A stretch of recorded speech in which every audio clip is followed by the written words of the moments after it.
Wizards of the Coast, Dungeons and Dragons, Controversy of the Week. This week featuring orcs. What in the world is going on with Dungeons and Dragons this time?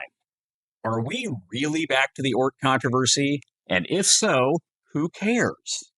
Stay tuned to the end when I add the one point that I don't think anyone has mentioned yet.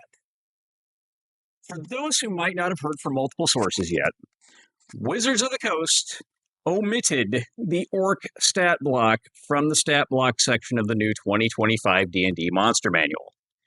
This has sparked a degree of outrage in both new and old D&D players.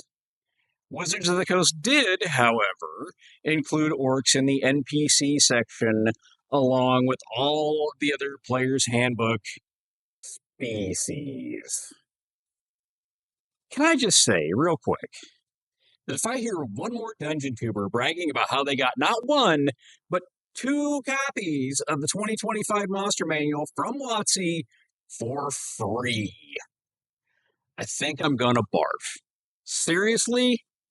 How much money did WotC burn giving out free hardbacks to YouTubers who, quote-unquote, aren't paid for their reviews?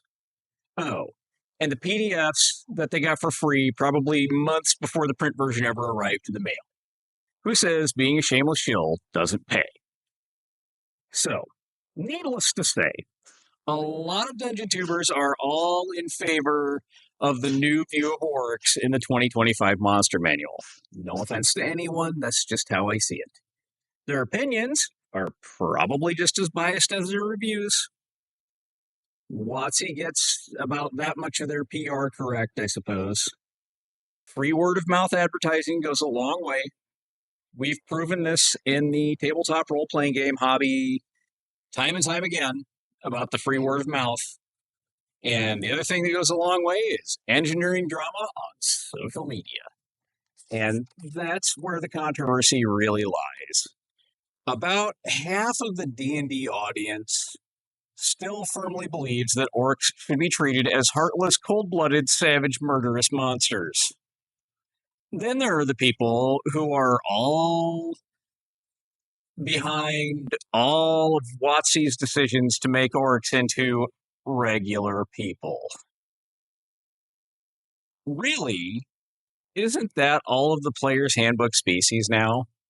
I mean, everything is just 52 flavors of humans in different face paint, plastic ears, and fake horns.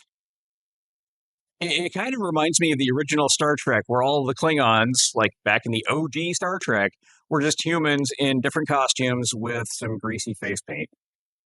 Orcs are just humans with fake ears, fake tusks, and green face paint now. Perfect for the cosplayers.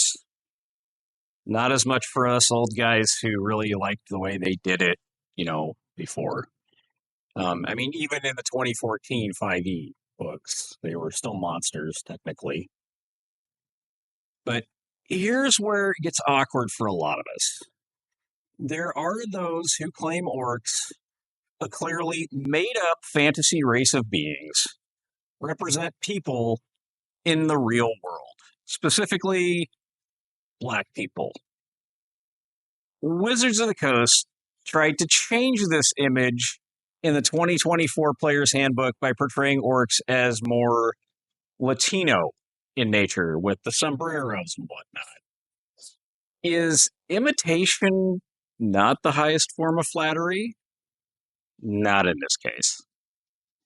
So now people are coming out of the woodwork with analogies of goblins being Jewish and all kinds of other just bizarreness.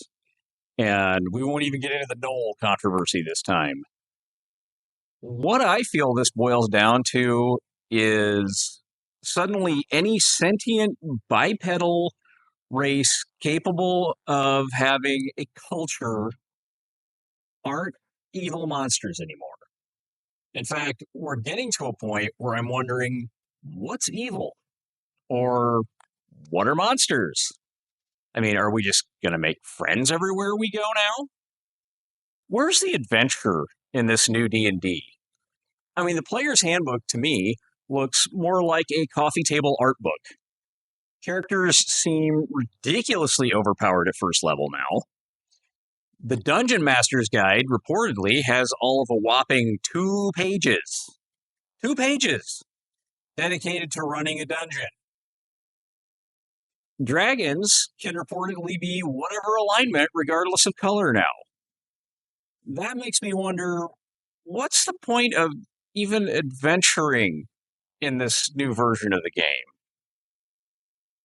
Then the controversy deepens when much of the same crowd promoting WotC's agenda while singing their praises will also turn around and tell us how the rest of us who aren't supporting WotC are evil, bigoted racists if we don't accept all of the new changes and buy all of the new books. Obviously, we just need to accept orcs as people now, apparently.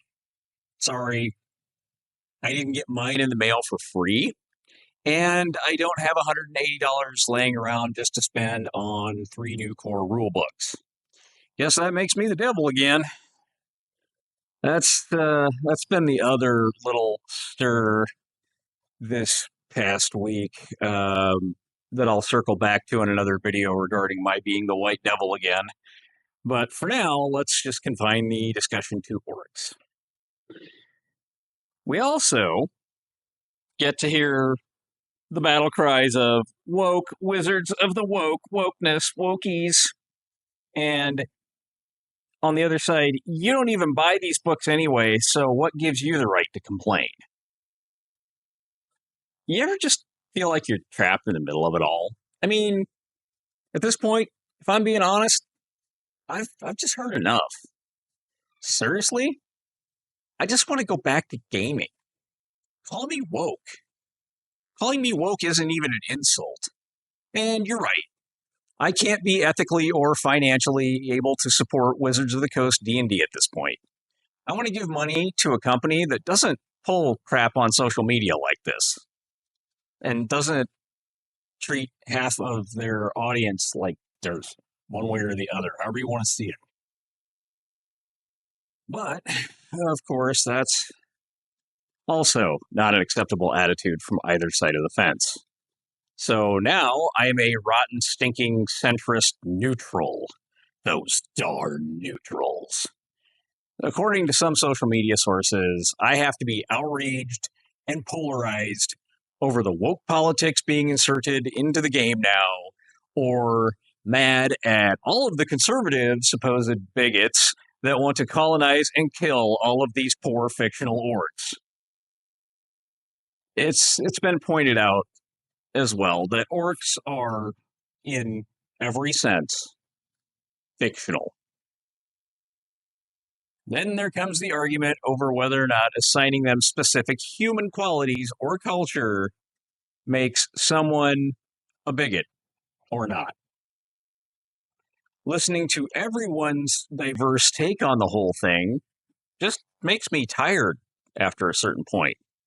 Why can't people just agree to disagree? Where's the emotional maturity in the TTRPG community? Here's my point that I think no one has mentioned yet. It doesn't matter. Orcs will just be replaced in the cultural zeitgeist as bad guys by something else in D&D. They've already gotten rid of the Drow, the Dwergar, and the Sverf. I can never say that word properly. Sverfneblin, to my knowledge. Who's the next evil minion of the week? I mean, my vote is for robots or skeletons. I mean, it worked in practically every violent cartoon during the 1980s. No one ever gets mad over people beating up machines. Skeletons, apparently, don't imply some freaky, deaky necromancy. It's probably nobody's family member or anything, right? The skeleton, probably, we don't know who that was.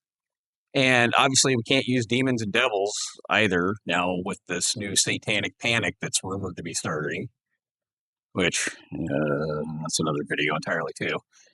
in all seriousness, something else will come along to be the replacement orc bad guy. They might create a new creature, they might create a new race, it might even be gnolls, but I won't leave it for Wizards of the Coast to come up with something brand new because they don't have two creative pens to rub together amongst them. I'm sure when somebody finally does decide to villainize bullywugs, bugbears, hobgoblins, or whatever, we'll be right back to this same argument all over again. Until next time, probably next week when there's a new controversy on YouTube, social media, or maybe even the mainstream media, we will be trying out a couple of new formats on here. One, I've considered bloopers, blunders, and practical nonsense. The other modeled after Is It Cake? Called Is It Woke? Whatever we decide, we'll be here next week, undoubtedly. See you in the next video.